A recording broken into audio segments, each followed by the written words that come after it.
Hello friends, आज का video बना रहा हूँ। बहुत ही डिसपॉइंटिंग वीडियो है ये। आप बोलेंगे कि यार रेलवे ना कहीं बच्चों के साथ यार धोखा कर रहा है। आप बोलोगे कि भैया धोखा क्या हो रहा है, वैकेंसी भी निकल रहा है, हर एक डिपार्टमेंट में वैकेंसी निकल रहा है, रेलवे अपने अलग अलग डिपार्टमेंट में वैकेंसी निकाल रहा है। मैं बोलूंगा कि भैया ये सरासर धोखा हो रहा है, ठीक है। क्योंकि यार रेलवे की मैंने भी बहुत तैयारी की है और एक चीज मैंने देखा है कि रेलवे ना पंचवर्षीय योजना बना देता। भाई वीडियो को लास्ट तक देखो, अपने हक की बात है भाई। हम किसी से कुछ मांग नहीं रहे, हम तो भैया सिर्फ एक नौकरी चाहते हैं ना रेलवे में, ताकि हमारा रेलवे नौकरी लगे। वीडियो को लास्ट तक देखो इस वीडियो में हम कुछ चीज समझेंगे, फैक्ट वाली चीज जो हमारे लिए बहुत इंपॉर्टेंट है, ठीक है। अब कहीं ना कहीं आप 12th लेवल पे तैयारी करो, ALP, RPF, SI constable, JE, NTPC, graduation level, किसी भी लेवल पे आप तैयारी करो भाई, ये वीडियो आपके लिए ही बना रहा हूं, ठीक है। एक चीज समझो, सबसे पहले कि रेलवे डिपार्टमेंट में यार वैकेंसी आती नहीं है। जब बच्चे प्रोटेस्ट करते हैं, तोड़फोड़ पे उतर आते हैं, तब रेलवे सो के जागता है कि हाँ भैया चलो वैकेंसी निकालनी है। 3-4 साल हो गया, अब वो वैकेंसी आती है। आप खुद सोचो 2016-17 में जो वैकेंसी था, उस टाइम पे जो बच्चों ने आरआरबी एनटीपीसी में जिनकी ज्वाइनिंग होने वाला था, भैया 4 साल पे उनको ज्वाइनिंग लेटर मिला था। एक हमारे दोस्त है जो अहमदाबाद जोन में आरआरबी ग्रुप डी में ज्वाइन हुए थे, ठीक है, वो आईटीआई भी कर रखा है, तो 4 साल में भैया ज्वाइन हुआ था। रेलवे कहीं ना कहीं भाई पंचवर्षीय योजना बना देता है वैकेंसी को। और सबसे बड़ी बात कि भैया कंपटीशन ना रेलवे खुद चाहता है कि भैया मेरी तिजोरी भरता रहे, ठीक है, और बच्चे इसमें ना दबा के कंपटीशन हो। सब लोग फॉर्म भरे, बहुत फॉर्म गिरे भैया, और वो जो पैसा आए ना इकट्ठा, उसका एफडी करा लूं भैया, एफडी करवा लूं और रेलवे डिपार्टमेंट को ना भैया पैसे ही पैसे मिल जाए। तो यार ये कहीं ना कहीं बच्चों के साथ तो धोखा ही हो रहा है ना भाई। एक तरीके से जो लोग मेहनत कर रहे हैं, उम्मीद में है कि भैया एक रेलवे से, सेंट्रल गवर्नमेंट से एक नौकरी लेंगे, उनके साथ ये खिलवाड़ हो रहा है। ये तो होना ही था यार पहले ही, क्योंकि भैया रेलवे का हर बार का कारण है। अब एक चीज समझो, ठीक है, अब एक चीज समझो यार, फैक्ट वाली चीज है। अब मैं बात करूं भैया एएलपी का, टेक्नीशियन वाले का, ठीक है। अब मैं बात करूं टेक्नीशियन का, अब मैं बात करूं भैया टेक्नीशियन का, जो पहले आया था फॉर्म, ठीक है, बाद में उन्होंने क्या किया भैया, वैकेंसी इंक्रीज किया। टेक्नीशियन ग्रेड 3 का वैकेंसी इंक्रीज किया कि नहीं किया? किया। साथ साथ उन्होंने भैया बोला कि हम फॉर्म को रीओपन कर रहे हैं, ठीक है, रीओपन कर दिया फॉर्म। अब रीओपन करने की क्या जरूरत था? यहां पे क्या भीड़ नहीं बढ़ेगा क्या? पहले वाले बच्चे जो भर के फॉर्म बैठे हुए थे, क्या उनसे और ज्यादा कंपटीशन नहीं आएगी? यहां पे बहुत ज्यादा दबा के कंपटीशन होने वाला है भाई। जो रेलवे एएलपी की तैयारी कर रहे, पहले तो वैकेंसी निकालते, चुल्लू भर वैकेंसी निकालते हैं भैया। वैकेंसी कितना निकलता है, कितने को सिलेक्शन देंगे भैया? उसमें से general, SC, ST, OBC, EWS, अलग अलग कास्ट को अगर हम डिवाइड कर दे सभी कास्ट में, ठीक है, और वैकेंसी को, तो कितना वैकेंसी बच जाएगा भाई? कितने लोगों को सिलेक्शन मिलेगा? ठीक है, अगर आप एससी कैटेगरी से बिलोंग करते हो तो मान लो कि एससी कैटेगरी से 50 फॉर्म है उस जोन के अंदर। मान लो कि आरआरबी में अहमदाबाद, प्रयागराज की बात करो, एससी के लिए सिर्फ 50 है, ठीक है, अगर मैं फॉर एग्जांपल कह रहा हूं, ठीक है, मान लो एससी के लिए 50 है, आरआरबी एनटीपीसी 12th लेवल पे, तो 50 लोग, ऐसे तो है नहीं कि सिर्फ 50 ही लोग हैं एससी कैटेगरी में बिलोंग करते हैं, बहुत बच्चे बिलोंग करते हैं। तो क्या बाकी बच्चों का हक नहीं बनता है क्या नौकरी लेने का? हक तो सबका है भैया। हम इंडिया में है तो भैया रेलवे से नौकरी लेना, तो हमारे रीओपन करके भैया कंपटीशन दबा के बढ़ गया, ठीक है। अब दूसरा चीज, पहला तो ये हो गया, अब भैया दूसरा चीज, अब देखो आरआरबी एनटीपीसी भैया, आरआरबी एनटीपीसी, ठीक है, इसमें मैं कह रहा हूं ग्रेजुएट और 12th पास, ग्रेजुएट और 12th पास दोनों की बात करो भैया, ठीक है, ग्रेजुएट और 12th पास। फॉर्म डेट आपको पता है कि ग्रेजुएट का लास्ट डेट था भैया, वो था करीबन 13 अक्टूबर, ठीक है, 13 अक्टूबर था। डेट को एक्सटेंड कर दिया, क्यों?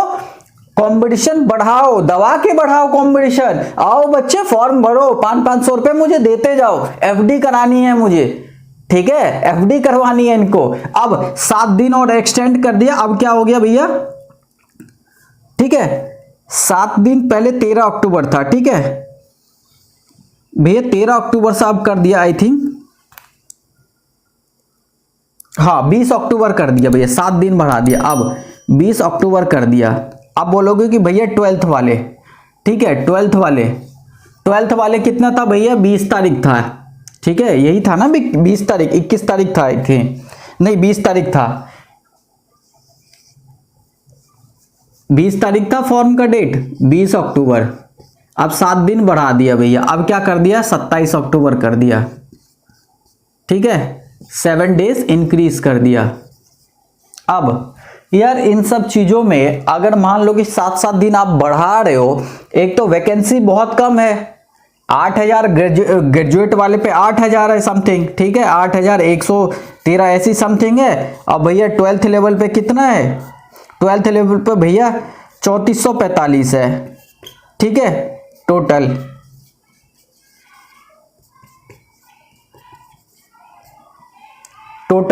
इतने ही है भैया। इसमें आप ऑलरेडी इसमें लाखों फॉर्म भर चुके हैं और ज्यादा आप कंपटीशन बढ़ा रहे हो, तो इसमें कंपटीशन ही तो हो रहा है। एक तो पहले भैया टेक्नीशियन वाले में रीओपन करके और बच्चे इसमें आ गए, ठीक है सबको मिलनी चाहिए नौकरी, ठीक है मैं ये नहीं कह रहा हूं कि भैया नहीं करना चाहिए, आप वैकेंसी बढ़ा रहे हो, लेकिन एक भैया एक तरीका होता है हर चीज का, ठीक है आपको तो बस यही है ना कि भैया अपना बैंक भरना है, पहले बच्चों से पैसे तो लेना ही लेना है, साथ साथ 500-500 रुपए सबसे ले लिया फॉर्म के, ठीक है। अब एग्जाम कब होगा, अब सबसे बड़ा क्वेश्चन ये है, ठीक है ये तो आप समझ गए। अब भैया सबसे बड़ा जो क्वेश्चन है ना इनका, अब स्क्रीनशॉट ले लेना भाई, ठीक है। अब सबसे बड़ा जो एक फंडा है ना कि आप एग्जाम डेट को लेके चलते हैं, ठीक है भैया,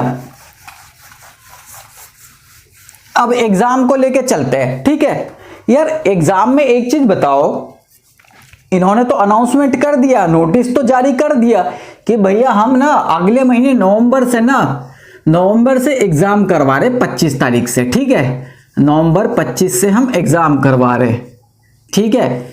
जैसे जैसे शेड्यूल में है, पहले एएलपी वगैरह, फिर आरपीएफ वगैरह, फिर उसके बाद एनटीपीसी वगैरह का लगेगा। तो भैया एक चीज बताओ, अभी इन्होंने अनाउंसमेंट तो कर दिया 25 नवंबर से हम एग्जाम करवाएंगे, ऑफिशियली नोटिस भी जारी कर दिया भैया, शॉर्ट नोटिस। अब एक चीज बताओ, जो रीओपन फॉर्म हुआ है, रीओपन हुआ था एनटीपीसी का डेट एक्सटेंड हुआ है, उसमें बच्चे और बढ़ेंगे और ज्यादा भीड़ होगा। अब साथ साथ भैया नवंबर में ये जो 25 तारीख से बोल रहे एग्जाम करवाने को, भाई बच्चे क्या बेवकूफ थोड़ी ना है यार, हम आप लोग क्या बेवकूफ है, तैयारी जो कर रहे हैं इतने मेहनत से, उम्मीद में कि रेलवे की नौकरी चाहिए। अब भैया नवंबर 10 तारीख से पहले, ठीक है 10th तारीख से पहले, अब क्या होगा भैया, रेलवे ग्रुप डी का भी फॉर्म आएगा, ठीक है भैया ग्रुप डी का भी तो फॉर्म आना है। ग्रुप डी का फॉर्म आएगा तो क्या ये 1 महीना नहीं चलेगा क्या, दिसंबर नहीं ले जाएगा ये वाला, आप खुद सोचो ना, खुद दिमाग लगाओ, ठीक है अगर फैक्ट वाली बातें नहीं कह रहा हूं। ये ग्रुप डी भैया 1 महीना तो लेगा ही ना, अगर 10th नवंबर तक आती है तो भैया ये कम से कम ना 10th दिसंबर तक तो जाएगा ही ना। और एक चीज मैं क्लियर कर दूं भैया, ग्रुप डी 10वीं लेवल पे होता है, आईटीआई और नॉन आईटीआई दोनों के लिए होता है फॉर्म, ठीक है। और ग्रुप डी में ना दबा के भैया पिछली बार जो आया था ना भाई, 1 लाख जो वैकेंसी आया था आरआरसी ने रिलीज किया था, रेल रिक्रूटमेंट सेल ने, भैया उसमें 1 करोड़ समथिंग फॉर्म भरे गए थे भाई, 1 करोड़ फॉर्म भरे गए थे, ठीक है। अगर डेटा ना हो तो इंटरनेट से निकाल लो डेटा, 1 करोड़ फॉर्म। और जब ना क्या करता है रेलवे कि देखता है कि बच्चे ना फॉर्म दबा के भर रहे हैं भाई, पागल की तरह भर रहे हैं फॉर्म, बच्चे बहुत आ रहे हैं भैया, 500-500 रुपए लेके सब भर रहे हैं, तो क्या करते हैं भैया 10th दिसंबर है ना, इसमें भी भैया 1 हफ्ता 10 दिन ना डेट एक्सटेंड होगा। तो ये मान के चलो भैया इसमें भी ना अगर 10 दिसंबर लास्ट डेट होगा तो मान के चलो भैया 17 दिसंबर या 20 दिसंबर, ठीक है 20 दिसंबर भैया लास्ट डेट होगा, ठीक है 20 तारीख तक। अब खुद सोचो कि यार ये साल एंड तक तो भैया फॉर्म भर्ती वाला ही खेल चल रहा है, तो आपको क्या लगता है कि नवंबर में क्या एग्जाम होगा, पॉसिबल है क्या? भैया रेलवे का बहुत स्लो प्रोसेस है, पंचवर्षीय योजना बनती है। ये हम भाई रेलवे की इतिहास है, पिछले 10 साल 15 साल की इतिहास उठाकर देख लो तो भैया 3 से 4 साल बाद वैकेंसी निकलती है, 4 साल में एक बार वैकेंसी निकलती है। और पिछली बार तो चलो ये उम्मीद था बच्चों को कि भैया वैकेंसी ज्यादा था हर एक डिपार्टमेंट में। अगर मैं बात करूं एएलपी की बात करूं, एएलपी टेक्नीशियन 60,000 के आसपास समथिंग फॉर्म, ठीक है। ग्रुप डी 1 लाख, उससे पहले 60,000 निकला था, ठीक है। आरआरबी एनटीपीसी 45,000, आरपीएफ 10-12,000 उसमें भी। तो हर वैकेंसी लेवल बहुत ज्यादा था रेलवे में पिछली बार, 4 साल पहले जो आया था। इस बार भैया, इस बार तो अब इलेक्शन का तो कोई चक्कर ही नहीं है ना। तो इस बार तो फॉर्म वो अपनी मर्जी से निकालेंगे, और फॉर्म जब वो अपने मर्जी से निकालेंगे तो सबके हाथ लगेगा अठन्नी चवन्नी, किसी को नौकरी मिलेगा, किसी को नौकरी नहीं मिलेगा, है ना। हम ऐसे बेवकूफ की तरह हम तैयारी करते रहेंगे, हर बार करते रहेंगे, एज हमारा बीतता जाएगा। भैया हम एक चीज बहुत अच्छी लगती है मुझे रेलवे की, भैया हमारा ना एज का ना, उनको भी पता है कि 3-4 साल में भैया हम ना रेल की रिक्वायरमेंट करते हैं आरआरबी, ठीक है। तो वो क्या करते हैं भैया, 3 साल और एक्सटेंड कर दो उनकी एज की, तभी तो भैया वो 30 साल से करके 33 साल कर दिया है, इसीलिए नहीं किया है, ठीक है। क्योंकि उन्हें पता है कि हम पंचवर्षीय 5 साल में सिलेक्शन करवा के देते हैं भाई सबको। तो डेट तो हमको भैया उनके एज फैक्टर में तो 3 साल और बढ़ा दो, क्योंकि हम स्लो रिक्वायरमेंट करते हैं, पता है रेलवे को अच्छे से, ठीक है। और जितना भी फॉर्म का जो पैसा जाता है ना भाई, अगर बहुत लोगों को नहीं पता होगा ना तो एक रियलिटी मैं बता देता हूं, ठीक है। जितने भी पैसा जाता है आरआरबी के पास, ठीक है, सारे के सारे पैसे एफडी होते हैं भाई बैंकों में एफडी होते हैं वो पैसे, ठीक है। और आपको कब मिलता है पैसा, जब आप भैया सीबीटी 1 दे दोगे, ठीक है। आपको रिफंड कब होगा पैसा, ठीक है। पैसा रिफंड कब होगा, रिफंड होता है आफ्टर सीबीटी 1 एग्जाम दे दोगे तब रिफंड होगा भैया आपका पैसा। अगर जनरल वाले हैं, ठीक है, आपने 500 रुपए दिया फॉर्म के, 400 रुपए आपके रिफंड होंगे। तो 400 कब रिफंड होंगे भैया, जब आप सीबीटी 1 एग्जाम दे दोगे। और सीबीटी 1 एग्जाम देने में भैया 1 साल कम से कम वक्त चाहिए, 1 साल चाहिए भैया। और सीबीटी 1 एग्जाम देते ही आपके अकाउंट में पैसे नहीं आते हैं, ठीक है। ऑलमोस्ट जब सीबीटी 2 होता है, जब इनका डॉक्यूमेंट वेरिफिकेशन तक प्रोसेस जाता है भैया, तब जाके पैसे आते हैं, ठीक है। मेरे भी भैया 3 साल में पैसे आए थे वापिस, ठीक है। तीसरा साल चल रहा था, सीबीटी एग्जाम दे चुका था, ठीक है।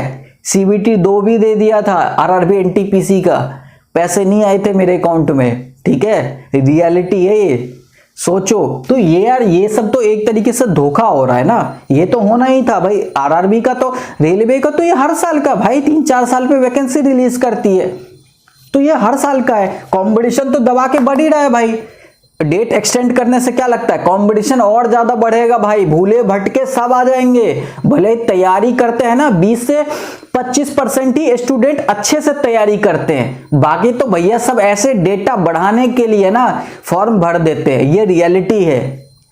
किसी भी बड़े बड़े टीचर से जाके पूछ लो कि भैया क्या 100% तैयारी करने वाले बच्चे रहते हैं एग्जाम के अंदर बैठे रहते हैं, नहीं, मात्र 20 से 25% ही बच्चे रियल में तैयारी करते हैं, वो बैठते हैं एग्जाम में, ठीक है। कंपटीशन उनके साथ होता है, बाकी 75% भाई डेटा को हाई करने के लिए भर देते मजे मजे में। एमसीक्यू चलो टिक मार्क करेंगे, ऐसे होता है, ठीक है। ऐसे तैयारी नहीं होता। अब आपके मन में बोलेगा कि भैया हम तो यार डिमोटिवेट हो गए, ठीक है, आपने हमें डिमोटिवेट कर दिया, हम तैयारी करें कि नहीं करें।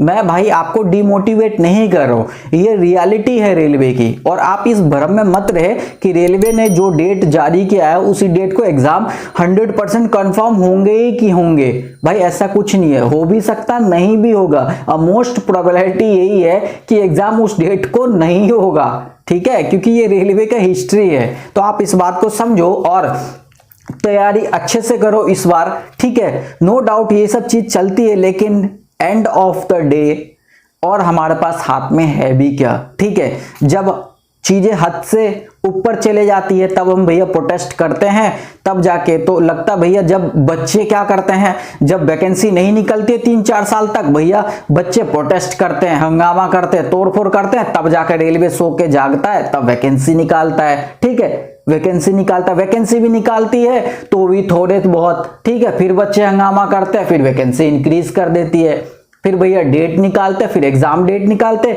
हर चीज में बच्चे खुद स्ट्रगल करते हैं, खुद तोड़ फोड़ ये सब जब तक नहीं करेंगे तब तक भाई रेलवे डिपार्टमेंट नहीं जागता है। ठीक है, तो लगता है आपको अपने हक की लड़ाई के लिए एनटीपीसी एग्जाम्स के लिए भी, ताकि सही टाइम पे जल्दी एग्जाम हो, क्योंकि भैया ये बहुत लॉन्ग प्रोसेस है। ठीक है, CBT 1 CBT 2, फिर भैया उसके बाद प्रैक्टिकल होता है जिसमें प्रैक्टिकल टेस्ट वगैरह होता है। ठीक है, जैसे स्टेशन मास्टर वगैरह हो गया तो प्रैक्टिकल होता है वहां पे, फिर आपकी डॉक्यूमेंट वेरिफिकेशन, मेडिकल, भैया 4 साल का प्रोसेस लेके जाता है रेलवे।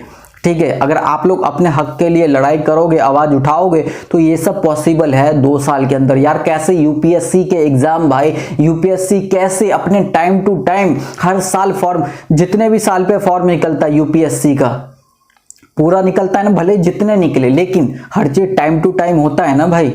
बैंक का प्रोसेस हर टाइम टू टाइम होता है ना, IBPS का। तो आप लोग अगर अपने हक के लिए आवाज उठाओगे तो हर चीज टाइम से होगा, और तैयारी अच्छे से करो। जुड़ जाओ आप लोग स्किल क्रैक यूट्यूब चैनल के साथ, ताकि हम लोग इस बार RRB NTPC के लिए और रेलवे के किसी भी एग्जाम के लिए जबरदस्त तैयारी करें, और हर एक इंफॉर्मेशन, हर एक टिप्स, स्टडी टिप्स, सभी गाइडेंस, लाइव रिव्यूज जब एग्जाम होंगे, हर चीज आपको मिलेगा स्किल क्रैक यूट्यूब चैनल के साथ। तो फ्रेंड्स, मिलता हूं नेक्स्ट वीडियो में, और अगला वीडियो भी बहुत इंपॉर्टेंट होने वाला है एग्जाम से रिलेटेड। Thank you friends.